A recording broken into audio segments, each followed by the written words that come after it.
안녕하십니까. 공병호입니다. 대통령이 이제 관저에서 이 공수처의 영장 집행이 있기 전에 가볍게 이렇게 영상을 찍으신 것이 지금 공개가 됐네요. 한 3분가량 영상인데 제가 한 2번 정도 찬찬히 이렇게 지켜봤습니다. 윤 대통령이 상당히 담대하네요. 그리고 이제 생각이 굉장히 깊으신 분이네요. 그래서 이제 오늘 윤 대통령을 보니까 굉장히 이렇게 마음도 좀 평온하신 것 같고 뭐 어제 저녁에는 아마 잠을 못 주무신 것 같아요. 뭐 생각이 여러 가지 이제 이렇게 흘러갔지 않겠습니까? 그리고 이제 대통령이 어떻게 판단을 내리느냐, 강경책을 선택하느냐 아니냐에 따라 가지고 뭐 여러 가지 상황이 아주 달라질 수 있죠.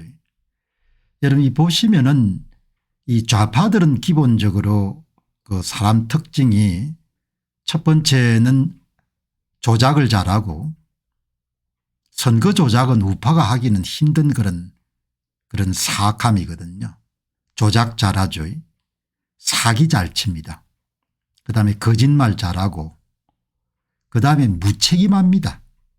피해의식이 굉장히 강하고 그러니까 동구 좌파나 소련 좌파나 중국 좌파나 남미 좌파나 한국 좌파나 좌파의 정신구조가 비슷하기 때문에 사기, 조작, 기만, 위선, 거짓, 무책임, 피해의식 이런 것이 정신세계의 근간을 차지하기 때문에 책임 없는 그런 일들을 많이 하거든요. 그러니까 이 지휘자가 되더라도 밑에 사람들이 죽어나더라도 책임을 별로 이렇게 죄의식 같은 게 없는 겁니다. 이제 오늘 대통령이 영장 집행을 받아들일 수밖에 없었던 그런 이유를 분명하게 이야기를 하시네요. 그 이유가 책임감이나 한 단어로 정리할 수 있겠네요.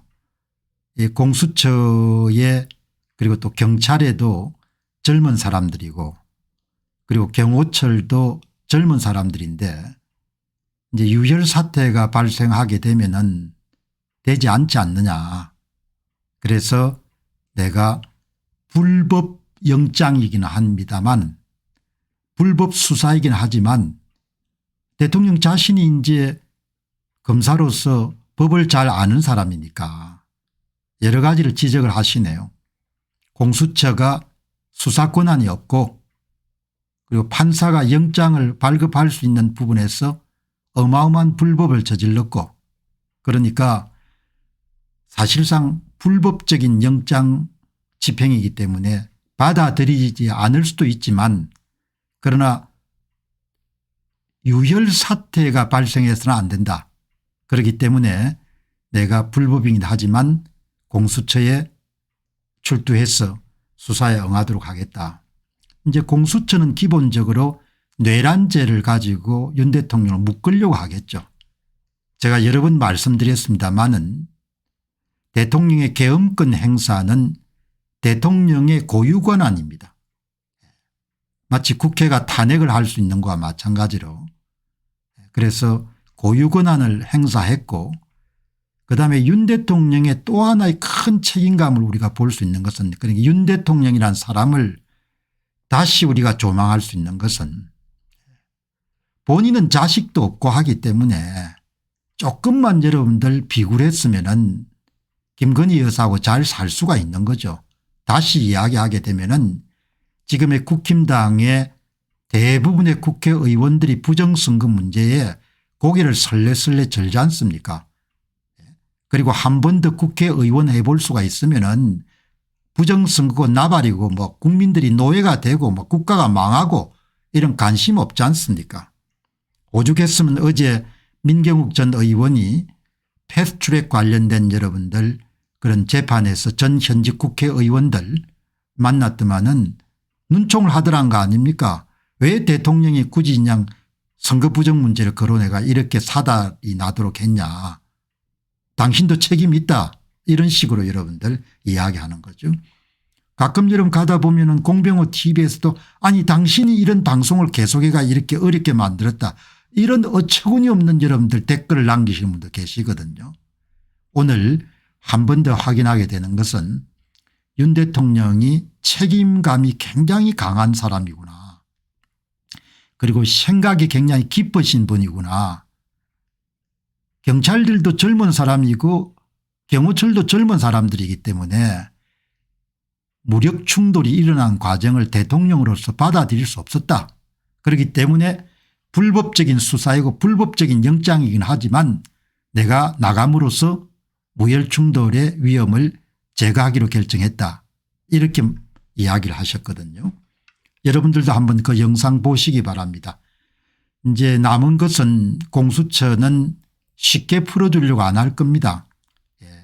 대한민국의 법기술자란 사람들이 검사들이 주로 죄를 잘 만듭니다. 죄를.